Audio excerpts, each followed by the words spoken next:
Bom, pessoal, então retomando, vimos ao final do bloco anterior a teoria do working, teoria da integridade, que entende o direito como um desdobramento da moral política de determinado Estado.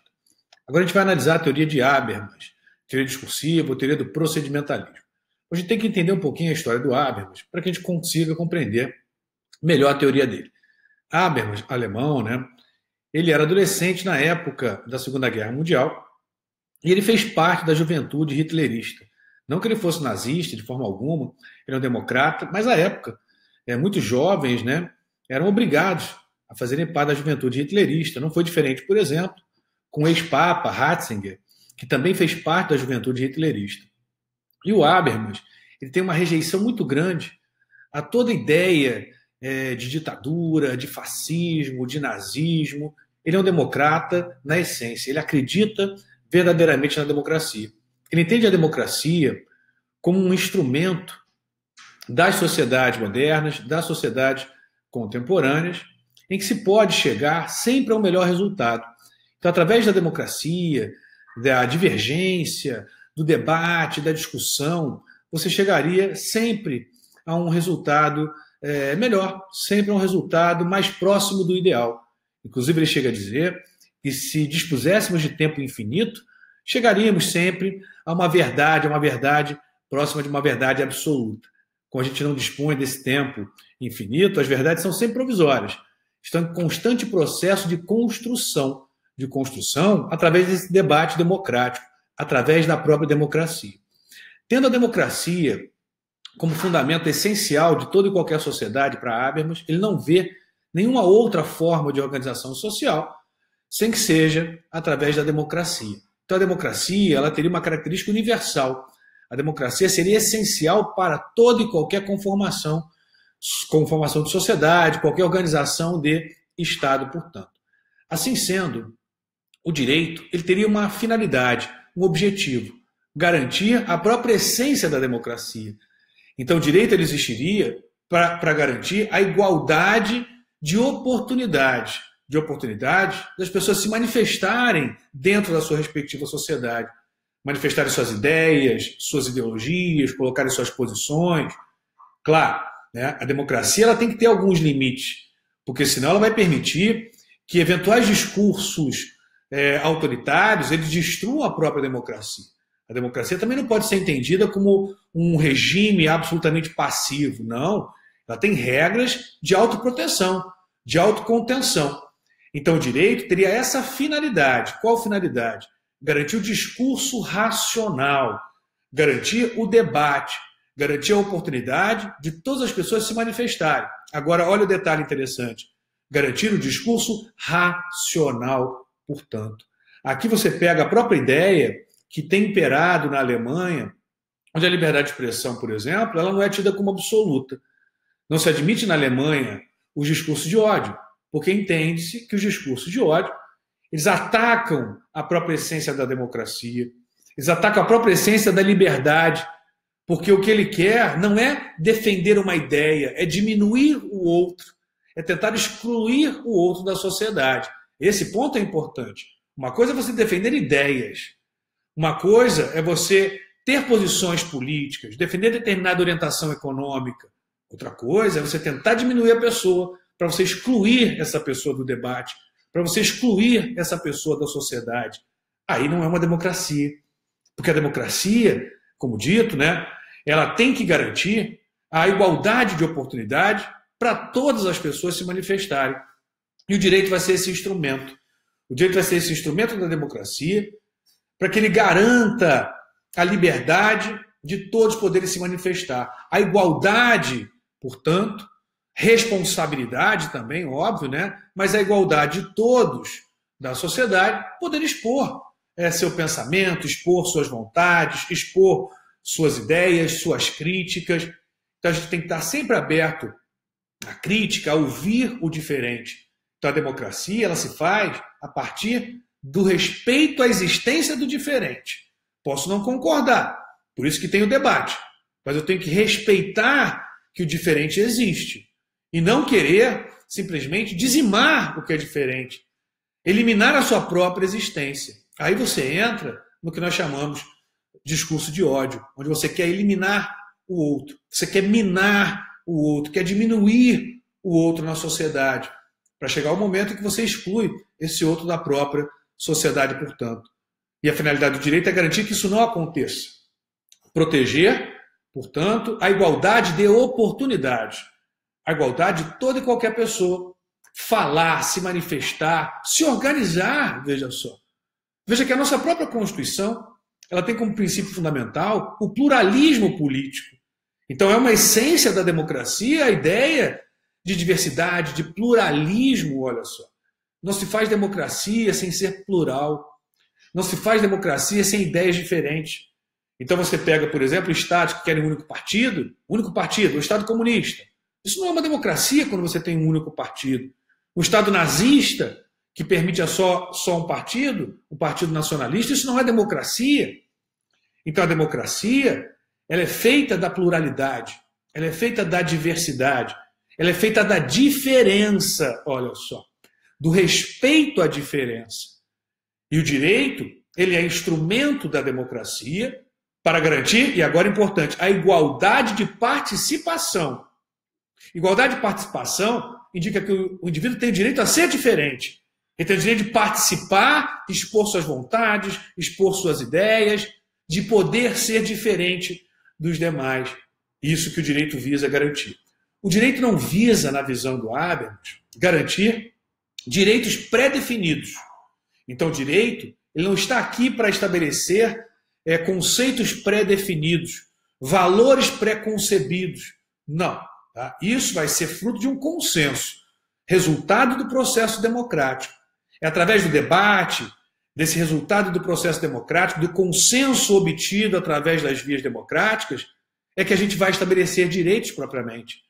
O direito que vai ser tutelado por aquele sistema jurídico, os direitos que merecem proteção, as situações que merecem serem rechaçadas, que merecem serem proibidas. Isso vai acontecer a partir do consenso democrático e não a partir de valores preconcebidos, não a partir de valores atemporais, ahistóricos, metafísicos, não. Por isso que é uma teoria pós-metafísica. Ela não busca a implementação de valores metafísicos, e sim valores construídos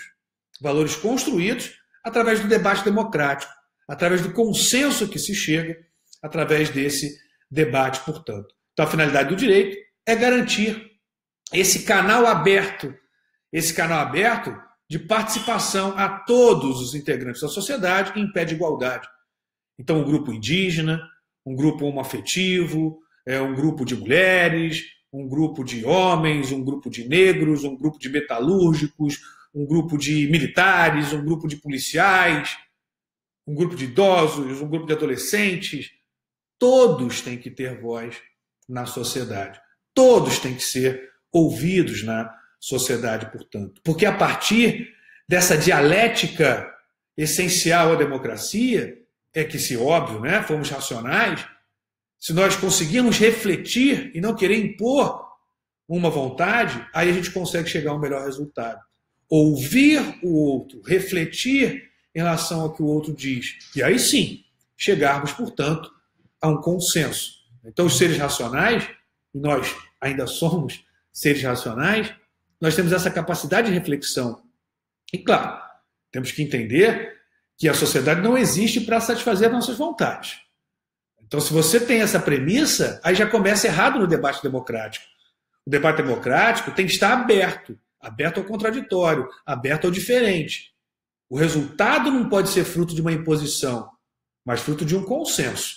Não uma imposição de um grupo, não é imposição de uma pessoa, mas sim do consenso de todos os membros da sociedade. Então, todos os membros da sociedade têm que ter igual participação, igual direito de participação. E é isso que o sistema jurídico quer garantir. É isso que o direito, com D maiúsculo, quer garantir, portanto, na visão do Habermas. Por isso que é uma ideia de uma teoria do direito pós-metafísica. É uma teoria que trabalha com a realidade, que trabalha com aquilo que foi construído a partir das deliberações que ocorrem na sociedade, a partir desse debate que ocorre na sociedade. Não foi imposto externamente, não foi imposto por um grupo, tá? Não foi imposto por valores metafísicos, valores não reais, valores hipotéticos, valores religiosos. Não. Foi construído. Foi construído a partir de um debate democrático, a partir da democracia, que é, portanto, o único caminho para toda e qualquer sociedade. Churchill já dizia, né, que a democracia ela é o pior dos regimes de governo na frente de todos os outros. Porque não inventamos nada melhor.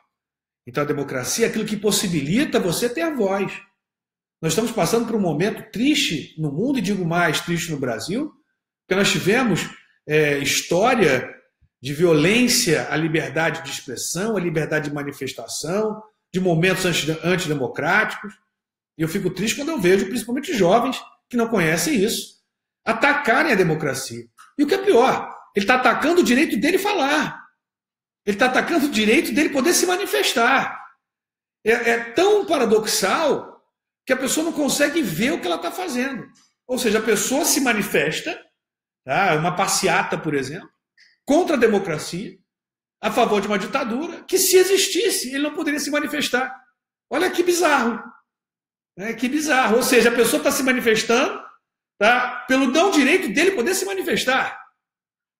E não se dá conta disso. Tá? Agora, claro, a democracia tem que ter limite. A democracia não pode ser um regime ou um sistema que permita a sua própria autodestruição. E isso as sociedades já entenderam. Weimar, por exemplo, a Alemanha pós Primeira Guerra Mundial, a Constituição de Weimar, em 1919, era uma Constituição democrática que foi imposta à Alemanha, mas foi muito atacada pelos nazistas, principalmente por Hitler, né? Hitler dizia que aquela Constituição não refletia a vontade do povo alemão. E que a vontade do povo alemão, tá? E óbvio, né, seria dar poder a ele, para que ele definisse o que é direito, o que é interesse do povo alemão. Caíram nessa lorota. Quando ele assume o poder, ele faz o que quiser, inclusive calar aqueles que o apoiaram. Fala, olha só, não, você me deu todo o poder. Agora você não tem mais voz. Você tinha voz naquilo que chamavam democracia, e você não gostava. Agora você não tem voz, você é um nada. Você é um instrumento. Você é uma mera engrenagem do Estado. No momento que você estiver dando defeito, você é substituído. Porque você não tem mais valor. Você só tem valor, essencialmente, na democracia. Porque é só a democracia que garante a sua participação efetiva na sociedade. Que garante que você tenha voz. Você pode, por exemplo, em uma democracia, criar um projeto de lei. Sim, você pode criar um projeto de lei. Criar um projeto de lei para regular matéria que interessa a você, que interessa a um grupo. E aí colete assinaturas, submeta ao poder legislativo, faça uma manifestação nas ruas. Óbvio, ninguém está falando aqui de violência. Faça uma manifestação em frente ao Congresso, em frente ao STF. Legítima, óbvio. Porque manifestação contra a democracia é ilegítima e criminosa. Porque a democracia ela tem, sim, instrumentos de autoproteção. E assim deve ser.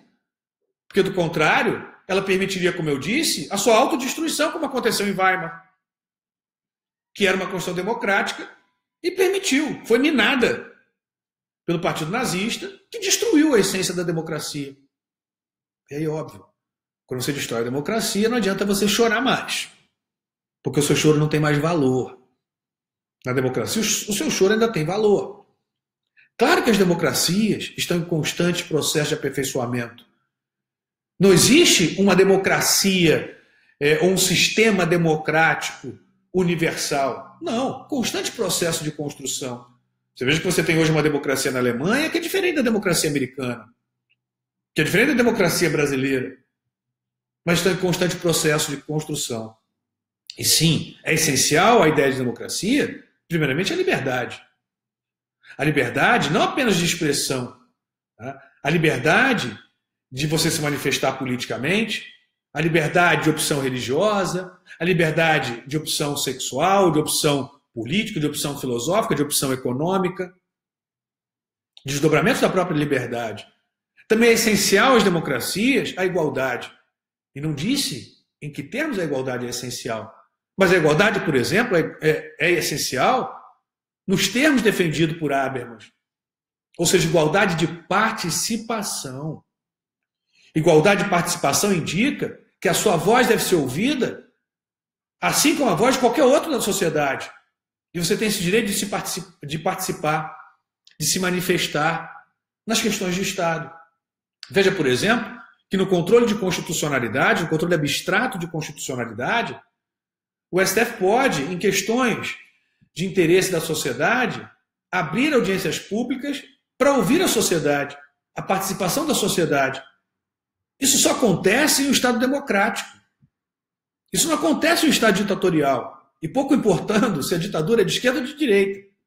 A gente também está num momento no Brasil em que as pessoas têm político de estimação. Ou seja, se é ladrão do outro, tudo bem, mas se é o meu ladrão, eu gosto, apoio. Não dá para você ter político de estimação. Não dá para você ter ladrão de estimação. Não dá para você ter ditadura de estimação. Não dá. Não dá para você criticar a ditadura de Pinochet, uma ditadura de direita no Chile, e elogiar, por exemplo, uma ditadura de esquerda em Cuba. Mas não dá. Não dá. Ditadura é ditadura. Não dá para você criticar a ditadura do Maduro, do Chaves, por exemplo, e elogiar a ditadura argentina, elogiar a ditadura que se tem na Arábia Saudita. Não dá. Então você está sendo incoerente. Ou assuma, não, eu gosto de ditadura, mas só da minha ditadura. E aí a democracia, de alguma forma, vai te punir. Porque deve sim te punir. Porque a democracia tem que ter instrumentos de proteção. A ditadura tem instrumento de proteção. Você vê, se você vive numa ditadura e você vai fazer uma passeata em favor da democracia pela derrubada da ditadura, você vai preso. Vai ser torturado. Em muitos estados você vai ser morto. É um instrumento de autoproteção das ditaduras. Então veja que as ditaduras não são bobas, elas têm instrumentos de autoproteção. E a democracia vai ser boba, inocente? Não tem instrumento de autoproteção? Óbvio que não. E as democracias aprenderam isso a duras penas. Que é necessário que se tenha instrumento de proteção à própria democracia. Veja que a nossa Constituição, por exemplo, ela considera crime de responsabilidade atentar contra a Constituição. É crime de responsabilidade. Atentar contra o Estado democrático de direito é crime de responsabilidade. Então a democracia tem e deve ter instrumentos para se autoproteger, para se garantir, portanto. Senão, fica fácil a destruição do sistema democrático. Vai ceder aos impulsos dos ditadores de plantão que ficam sempre esperando uma oportunidade, aqueles momentos de maior crise da sociedade, para colocar as manguinhas de fora. Mas a democracia ela tem que ter instrumentos de garantia da própria essência do Estado democrático de direito. E toda a teoria do Habermas ela vai nesse sentido. Feita essa introdução ao Habermas, a gente pode agora, de uma forma mais técnica, traçar alguns elementos característicos da teoria dele.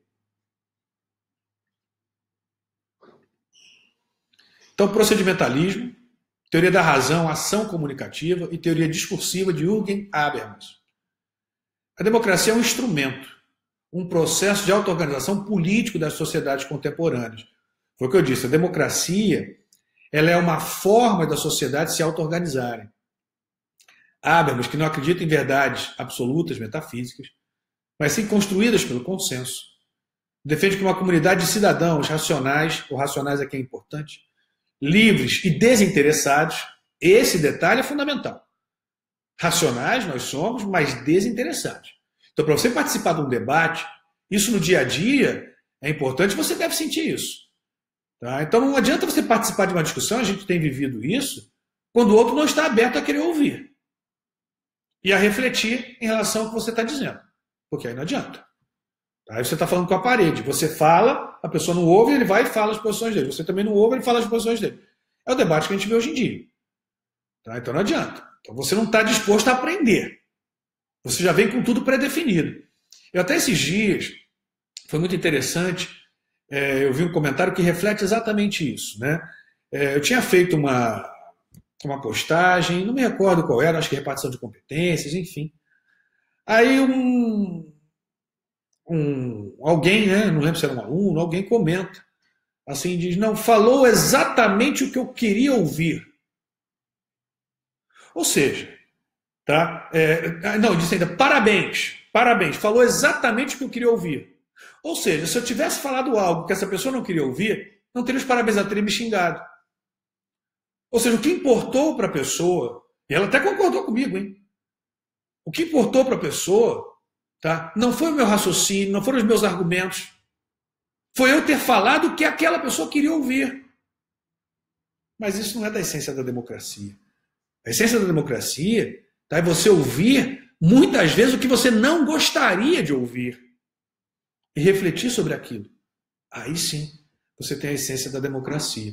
Fala, olha, eu pensava diferente de tudo que você falou, eu vou refletir, porque eu achei os argumentos interessantes. Vou refletir, e se os argumentos forem melhores do que o meu, ou do que os meus argumentos, eu vou ceder. Em algum momento você tem que ceder. Quando a gente fala em debate argumentativo, tá, demonstrar fato, ciência, aí é diferente. Estou falando de debate argumentativo, interpretativo, vai vencer, não no sentido de derrotar o outro, não. Aquele que tem melhores argumentos. E muitas vezes não são todos os argumentos. Alguns têm bons argumentos, o outro também tem outros bons argumentos, vão juntar e aí sim você vai ter o consenso. O consenso vai ser o melhor resultado. Mas não adianta você não ter argumentos e querer impor sua vontade. Os seus argumentos não corresponderem à própria essência do debate, não terem a força devida para sustentar o raciocínio que você quer desenvolver, e ainda assim você insistir. Não dá certo. É mais ou menos o que se faz na ciência. Na ciência ganha quem tem melhores provas, comprovações científicas, fatos. Não adianta brigar com fatos. Agora, claro, se você está trabalhando com interpretação e não com fatos, o melhor resultado é esse melhor resultado a partir dos melhores argumentos apresentados. Que não significa que estejam sempre de um lado. Você pode ter boas ideias do lado esquerdo, do lado direito, de cima, de baixo. E se eu pego as boas ideias de cada lado, o resultado vai ser muito melhor. Não adianta eu querer pegar todas as ideias de um lado, se tem desse lado algumas ideias que não são boas, que são ruins. Mas eu quero porque desse lado é do meu lado. Não importa se é bom ou se é ruim. Nós estamos vendo agora, por exemplo, essa questão, esse debate da saúde, isolamento, não isolamento. O ministro da Saúde, agora, o segundo, falou, não, estou fora. Pediu demissão, estou fora. E falou que está fora por quê? Porque ele falou que ele é médico, ele faz ciência. Então o Brasil está numa curva ascendente assustadora. 15 mil mortos. E ele falou, e querem derrubar o isolamento? Não tem como. Vai ser um genocídio. Eu disse, eu não vou compactuar. Querem que eu diga para usar o remédio X, que não tem comprovação científica? Eu não vou dizer isso, eu sou médico. Eu trabalho com fatos.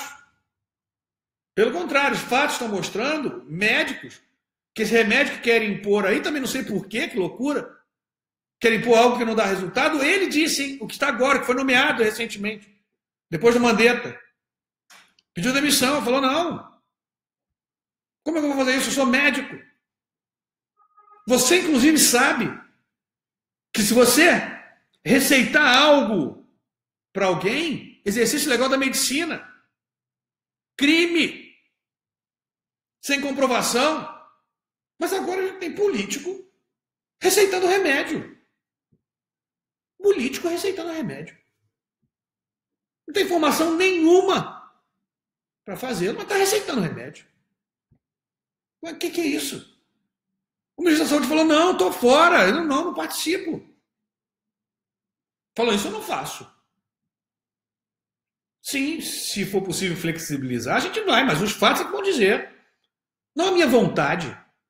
Isso é ciência. Repito, o Brasil já passou a casa dos 15 mil mortos. Isso, veja, oficiais. Com exame. Imagine aqueles que passou batido e não falaram nada. O Brasil já está em quinto no mundo. É o recorde que não se quer bater. Mas não dá. Democracia não se faz assim. Democracia é mais ou menos como ciência.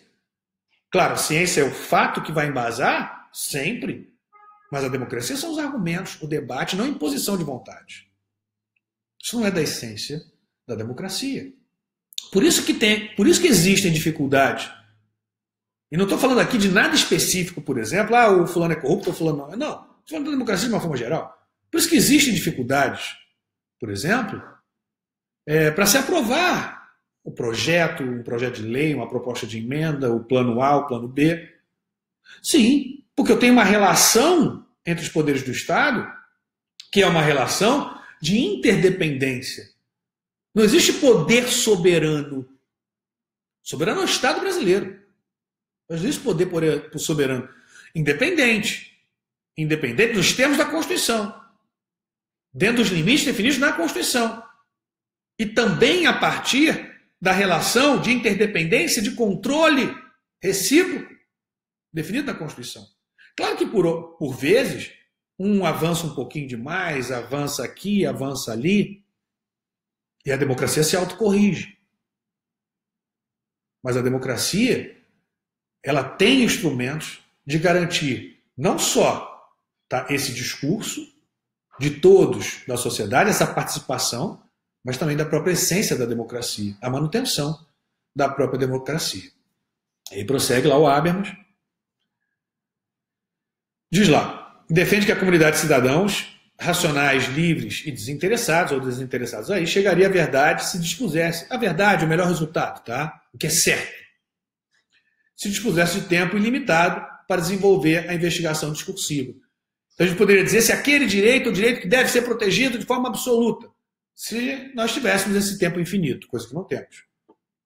Como não há esse tempo infinito, as verdades são provisórias, sempre provisórias, sujeitas à revisão, a um constante processo de destruição e construção. A teoria de Habermas, portanto, teria o objetivo de assegurar as pré-condições da investigação racional e não estabelecer um fim, não prever o fim dessa investigação. Então, ele estabelece o caminho, mas ele não define onde se chega. Você vai chegar a partir do debate que vai se dar no andar, no caminhar. Então, é no caminhar que a gente vai construindo o nosso destino. Portanto, ficou até um pouco romântico, né? Mas é nesse caminhar que a gente vai construindo o nosso destino. É nesse caminhar que a gente vai construindo onde se quer chegar. Então, a gente não define previamente, não se sabe previamente onde se quer chegar, não se sabe o fim. Porque não se sabe se aquilo é de fato mais correto, se aquilo é de fato o ideal. Porque isso vai estar sempre submetido à possibilidade de destruir-se o que se construiu para construir algo novo, algo melhor. Aqui, inclusive, é importante ter aquela ideia de vedação do retrocesso, sempre se aperfeiçoando. É o que você faz no dia a dia. Acredito que você faz no dia a dia na sua vida é querer se aperfeiçoar, incidir nos mesmos erros, né? Como já dizia, o outro é burrice. Então a gente se aperfeiçoa, a gente erra e tenta não errar a mesma coisa novamente. Então isso é fundamental para que você evolua. E a sociedade é igual. Então é nesse caminhar que a gente constrói o nosso destino. E pode mudar de ideia no meio do caminho, se encontrarmos um destino melhor.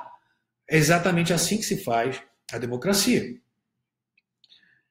Seria, portanto, uma teoria pós-metafísica, tendo o direito constitucional como função primordial, garantir a igualdade de oportunidades, olha lá, para o uso racional das liberdades comunicativas, assegurando o consenso produzido por esse discurso racional, portanto, assegurando que o resultado seja obtido a partir desse consenso democrático. O que garante a legitimidade do direito é ter sido produzido através de processo democrático racional. Então, o direito é legítimo quando ele é produzido através desse procedimento democrático. Aí o resultado que sai dali é legítimo. O direito imposto pode até ser direito, mas não é um direito legítimo. Então, o que você tinha no nazismo, você pode até chamar de direito, como nós vimos em relação a teorias anteriores. A própria ideia de positivismo jurídico. Mas não é legítimo. Então, o direito tem que ser algo também legítimo. Então, a legitimidade do direito ela vai ser aferida a partir do seu processo de produção. Então, se ele é produzido através de um processo democrático, racional, o direito, o resultado dali é algo legítimo. Você pode não concordar, Você pode não concordar com o resultado, mas é algo legítimo, portanto. Vou tentar fazer um paralelo com o processo. No processo, é fundamental a existência de contraditório entre as partes, para que as partes possam se manifestar, possam contraditar o que a outra parte disse. Imagine, por exemplo, que você esteja litigando, você está lá no processo judicial, você está litigando, e a parte, você é a parte autora ou ré, não importa. A outra parte indica todos os seus argumentos. Aí você fala, aí é a sua vez. Aí você coloca e expõe todos os seus argumentos. Aí o juiz decide, e quando fundamenta a decisão dele, ele só faz referência aos argumentos da outra parte. Como se os seus argumentos não tivessem existido. Você vai gostar do resultado? Não. E mais, você não apenas não vai gostar do resultado, como você vai se revoltar. E vai dizer, não, esse juiz é um autoritário. Ele decidiu sem me ouvir. Ele não deu relevância às minhas manifestações. Esse processo, olha o que você vai dizer, é injusto. É ilegítimo. Agora, se esse juiz decide mesmo contra você, contrário ao que você pleiteou, mas ele expõe todos os seus argumentos. E por que ele não adotou os seus argumentos? E decide contra você, como eu disse, por óbvio você também não vai gostar da decisão. Você cria uma decisão favorável. Você não vai gostar dessa decisão contrária. Mas você não vai dizer que o juiz é safado, que o processo é ilegítimo, que o processo é injusto. Não. Porque se respeitou. Não se concordou com você. Se concordou com outra parte. Mas se ouviu o que você tinha a dizer, se deu relevância ao que foi dito por você. Tanto que o juiz demonstrou, no meu exemplo, que ele analisou, examinou, motivadamente, todos os seus argumentos. Mas não acatou. E vai, óbvio, também dizer por que ele não acatou. Porque ele pode achar que não eram os melhores argumentos, que não tinham cabimento naquela situação, mas vai demonstrar isso. E nesse caso, como eu disse, você não vai gostar do resultado, porque é contrário ao que você pleiteou. É contrário ao que você pretendia. Mas você não vai dizer que o juiz é safado, que o juiz é ladrão, que o processo é ilegítimo, que o juiz é autoritário, que o processo é injusto. Não. Você vai dizer que o processo foi contrário ao que você entendia, você não gostou, e se possível recorre. Tá? Mas foi um processo legítimo. Foi um processo justo. Porque as partes foram ouvidas, porque as partes se manifestaram. Porque o juiz levou em consideração todas as manifestações trazidas aos autos do processo. Respeitou-se, portanto, a essência do que é um processo judicial, a ideia de contraditório. E com a democracia não é diferente. Não significa na democracia que se chegue sempre ao resultado que você gostaria. Não. Pelo contrário. Muitas vezes se chega ao resultado que nós não gostaríamos. Mas é na democracia. A democracia, como eu já disse, ela não existe para satisfazer nossos desejos. Ela existe para possibilitar a convivência em sociedade. E principalmente em sociedades cada dia mais complexas. E complexas sob todos os aspectos. Religioso, econômico, filosófico, político. Só a democracia consegue ser o meio para garantir toda essa complexidade. Todo respeito a essa diferença que nós temos no mundo contemporâneo. E aí, seguindo lá, o que garante, portanto, a legitimidade do direito é ter sido produzido através de processo democrático racional. A legitimidade decorre do procedimento e não do conteúdo ou de valores morais. O princípio do discurso ele se converte, portanto, em um princípio moral, o princípio do discurso em um princípio moral, na medida em que é associado à ideia de universalidade. Então veja que a democracia, o discurso, a ideia de debate, essa seria universal. Ou em um princípio democrático, quando ligado a um princípio de direito. Aí você trabalha como a essência da democracia como algo universal. Então, Habermas vê a democracia como algo universal. A democracia, portanto, ela não pode ser objeto quanto à existência dela, quanto à necessidade do sistema, ela não é objeto de discussão. A democracia é essencial. Sem a democracia, a gente não chega ao resultado ao melhor resultado a partir de uma sociedade complexa como nós conhecemos. Seguindo lá, um princípio democrático quando ligado a um princípio de direito. As sociedades democráticas contemporâneas dependem, olha aqui, da compatibilização entre direitos humanos e vontade majoritária. Aqui nós temos algo importante, tá? É que você tem os dois lados da moeda. Uma moeda, portanto, tem dois lados. Um lado dessa moeda, do Estado democrático de direito, é a vontade majoritária. Ou seja, as decisões são majoritárias. É eleito, por exemplo, presidente que tem o maior número de votos. E, óbvio, deve-se respeitar a vontade majoritária. Mas agora também tem o outro lado da moeda. A vontade majoritária não pode ser absoluta. Porque se a vontade majoritária for absoluta, ela destrói a própria ideia de democracia. Exemplo da democracia de Weimar, alemã destruída pelo nazismo de Hitler. Ou seja, a maioria entendeu por bem dar poder absoluto ao Führer. Dar poder absoluto ao Hitler, olha só. E ele destruiu a própria democracia. Então não poderia sequer, por vontade majoritária, por exemplo, o povo dizer: eu não quero mais democracia. Não, foi o que eu disse. A democracia ela tem instrumentos para se proteger. Então a democracia, veja como procedimento, ela teria duas facetas. Seria uma moeda com duas faces. De um lado, vontade majoritária. Isso é da essência da democracia. A vontade da maioria, portanto. Mas a vontade da maioria é limitada pelos direitos humanos do outro lado. Então você teria um balanceamento entre vontade majoritária e direitos humanos, portanto. Entre autonomia pública, vontade majoritária, e direitos individuais, direitos individuais, direitos humanos, autonomia privada, portanto. Mas seguindo lá. Então as sociedades democráticas contemporâneas dependem da compatibilização entre direitos humanos e vontade majoritária. Soberania popular, portanto, vontade majoritária. Haveria uma cooriginalidade. Os cidadãos se veem, ou equiprimordialidade também, né? Uma cooriginalidade entre autonomia privada e autonomia pública. A partir dessa relação de equiprimordialidade, de igual importância, os cidadãos se veem como autores do sistema jurídico e também destinatários desse mesmo sistema. Então nós somos não só os autores do sistema jurídico, mas os destinatários do sistema jurídico. Isso dá maior legitimidade a qualquer sistema jurídico, portanto. A equiprimordialidade, essa questão, inclusive, veja, é muito importante, foi objeto de prova específica para a magistratura de Minas Gerais. Então, prova específica caiu exatamente essa questão.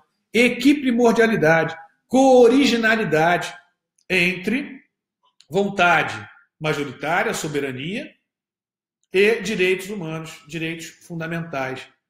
Como é que se dá essa relação entre direito e moral, portanto?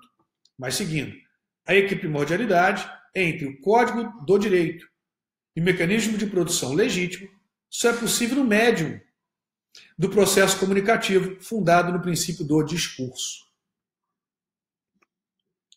Habermas identifica os direitos que integram esse código jurídico. Os direitos fundamentais que resultam da configuração politicamente autônoma do direito à maior medida possível de iguais liberdades subjetivas de ação. Em outros termos, indicando que todos têm o direito à maior medida possível de iguais liberdades de ação subjetiva, de direitos que a maioria concede a si própria. Portanto, são legítimas apenas regulamentações que garantam a compatibilidade com direitos de cada um com os iguais direitos de todos, que é o princípio kantiano. Então, veja, a maioria, por ser maioria, ela vai tentar se beneficiar. Mas é essencial que os direitos concedidos pela maioria à maioria também sejam estendidos às minorias, portanto. Então, esse é um princípio fundamental, um direito essencial, que não pode ser tolhido pelas maiorias. Então, as maiorias, veja, quando concedem um direito a elas, maiorias, esse direito também tem que ser estendido a eventuais minorias, portanto, que não podem ser excluídas. E aí você pode ter a discussão aqui em relação ao casamento homoafetivo. Então, as maiorias vão falar, não pode ter o casamento homoafetivo, tá? Só o casamento heterossexual. Ela está excluindo essa minoria. Aí esse direito pode ser estendido a essas minorias, portanto. Porque dizem respeito à liberdade individual. Como a pessoa quer se relacionar. Isso não tem a ver com a sua vida. O que o outro faz é decisão dele e não sua. Se o outro gosta de se relacionar com pessoa do mesmo sexo, o problema é dele. Isso é da democracia. É não querer impor aos outros os meus valores. Eu posso não gostar? Não são os meus valores?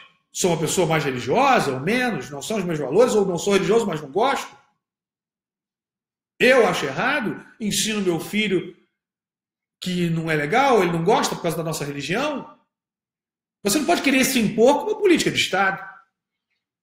Não é por ser maioria que você pode, veja só, tolir direitos das minorias, favorecendo as maiorias. Não, aí não é democracia. Então, esse primeiro princípio é importante. Tá? O direito que faz parte desse código, que não pode ser violado pelas vontades majoritárias, que são sempre contingentes. 2. Direitos fundamentais que resultam da configuração politicamente autônoma do status de um membro numa associação voluntária de parceiros de direito. Em outras palavras, indicam os direitos de participação, que nós falamos lá desde o começo, de pertença, participação em determinada associação de parceiros jurídicos, permitindo a distinção entre membros e não membros, cidadãos e estrangeiros, enfim, direitos de participação no Estado. Grupos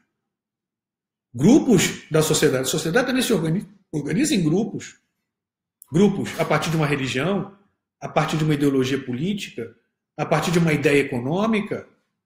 Tá? Então é necessário que essa organização não seja impedida, porque aí você afeta a essência da democracia. Direitos fundamentais que resultam imediatamente da possibilidade de postulação judicial de direitos e da configuração politicamente autônoma da proteção jurídica individual. Em outras palavras, são os instrumentos jurídicos processuais que devem ser ou estar à disposição para o cidadão, para que o cidadão postule, defenda suas pretensões. Direitos que garantam aos indivíduos acesso à justiça, direito à igualdade ou à igual proteção jurídica, igualdade na aplicação da lei. 4.